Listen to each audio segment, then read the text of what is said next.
I didn't know कि why it is happening with me that instead of being happy I was crying.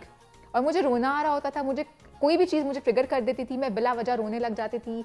और मुझे हल्की सी भी pen है या मेरे देन आई हैव दिस ये एक मसला होता है स्पाइनल हेडेक का, मुझे वो शुरू हो गया एंड आई थॉट कि मेरी तो ज़िंदगी ख़त्म हो गई है, मैं तो पता नहीं कहाँ आ गई हूँ। और that was not my first pregnancy, it was a second pregnancy.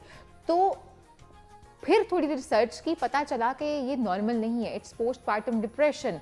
और ये कुछ लोगों में थोड़े अरसे के लिए होता है, कुछ लोगों में ये बहुत प्रोलॉन्ग टाइम के लिए भी होता है। समटाइम्स आपको छोटी सी बात ट्रिगर कर जाती है, समटाइम्स आप बहुत अरसे तक इस फेज से बाहर नहीं निकल पाते और फिर आपको ये होता है कि why I am not happy, मेरे साथ हुआ क्या है। फिर आपको बहुत सारे मसाइल, और इट इज़ माई स्टोरी। तो मैंने सोचा कि क्यों ना हम इस पर बात की जाए ताकि हम लोगों को अवेयर करें कि भाई postpartum depression is a reality, आपने इससे कैसे निकलना है, कैसे आप हेल्प ले सकते हैं अगर आप बहुत ज़्यादा डिप्रेशन में हैं, एंड देन आपके इर्द गिर्द जो लोग मौजूद हैं उन्होंने आपको इससे निकालने के लिए क्या करना है।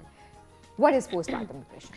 पहले तो Ambar I congratulate you and appreciate this thing about you कि आपने अपना केस जो है वो डिस्कस किया, बिकॉज इस टॉपिक पे बहुत लोग कम हैं जो इस बारे में जानते हैं, बात ही नहीं करते। Exactly, because they don't know it कि how they are feeling and what exactly is the reason behind it. तो आम अल्फाज में अगर हम ऑडियंस को इसके बारे में समझाने की कोशिश करें तो पोस्टपार्टम डिप्रेशन जो है वो ख़वातीन को मसला जो है वो फेस करने में आता है, specifically when they give birth to the child. और इसकी ड्यूरेशन जो है it can be varied among different cases. कुछ ख़वातीन हैं जो कि 2 से 4 हफ्ते के लिए इस तरह की फेज़ में से गुजरती हैं, कुछ लोग जो हैं वो मंथ्स पे चले जाते हैं। But basically it is something which is due to the hormonal imbalance in the body. हम ये कहते हैं ना, आप कहते हो कि मुझे समझ नहीं आती थी कि मुझे डिप्रेशन क्यों हो रहा है, या मैं रोना क्यों दिल चाह रहा है, या मैं उदास क्यों हूँ, मुझे तो अल्लाह ताला ने इतनी अच्छी नेमत दी है तो मैं उदास क्यों।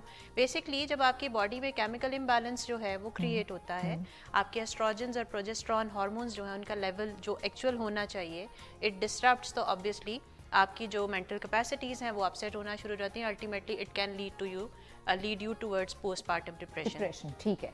तो जब तक वो हार्मोनल इम्बैलेंस रहेगा obviously you will be having those symptoms.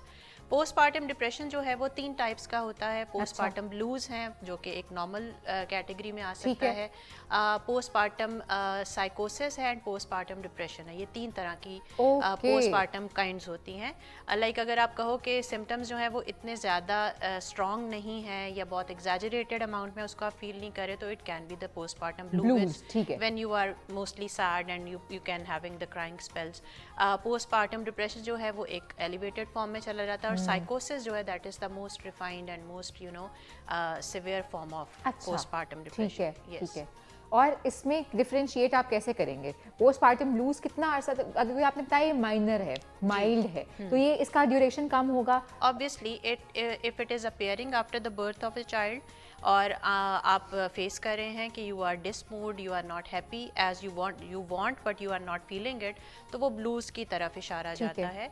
आपकी खाने पीने की हैबिट्स जो है वो अपसेट हो जाती हैं, आपकी नींद ऑब्वियसली इंसोम्निया की तरफ आप चले जाते हैं, और इसके अलावा मूड जो है वो मोस्ट ऑफ द टाइम आपका अपसेट रहता है, खराब रहता है। इवन आपको लोग मिलने आते हैं, कांग्रेचुलेट करते हैं, तो वो आपको अच्छा नहीं लग रहा होता। तो it is something which is leading towards, and I was like मतलब कि व्हाई इट इज हैपनिंग मेरे साथ। अगर मेरी फैमिली मुझे कंग्रेचुलेट कर रही है या मुझे इवन खाना बना के दे रहे होते थे तो कहते थे मुझे क्यों दे रहे हो, I don't want to eat this.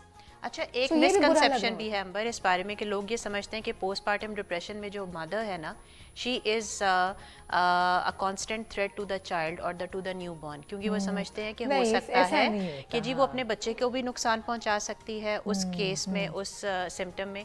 ऐसा नहीं है, बिकॉज ख़वातीन जो है they have a maternal instinct, they still can be caring and productive towards the child, और वो उसका उसी तरीके से ख्याल रखती हैं, उसको प्यार भी करती हैं, वो अपनी ही फीलिंग्स जो है उनको नेगेटिवली पा रही